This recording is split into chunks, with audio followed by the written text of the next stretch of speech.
Hello, my name is Penn Peary. I'm the senior pastor at First Pres, and this is the devotional for Easter Sunday, March 31. We've been walking with John throughout this Lent on our way to Easter Sunday, and this morning we encounter the resurrection as told by John's Gospel.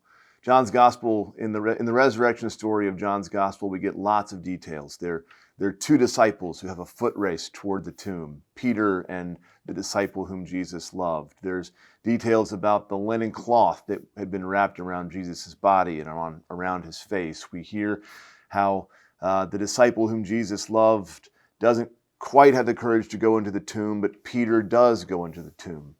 Mary Magdalene was also at the tomb, and there's a detail about her story that I think is perhaps the most tender of the way that John tells this gospel account of the resurrection.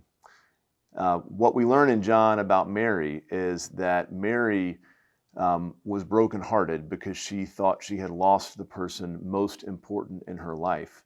And then after Peter and the other disciple leave, Mary wanders in the garden. She doesn't realize that she is face to face with this one whom she thought she had lost. She sees a man that she supposes would be the gardener. And then the gardener calls Mary by name. And that is when Mary recognizes the face of Jesus.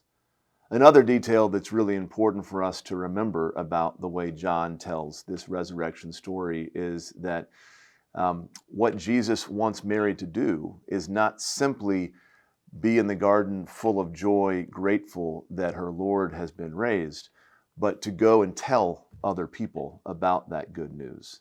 I think that is what is instructive for us as followers of Jesus, who on this day will be overwhelmed with joy and gladness about the hope that resurrection brings.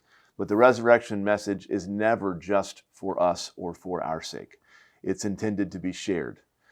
John's gospel begins, as we remember, with the famous verse, "For God so loved the world that he gave his only son." God gave that son not for only our sake, but for the world's sake. And so as Easter people, we have a responsibility not just to cherish that good news, but also to share it with the world that Christ came to save.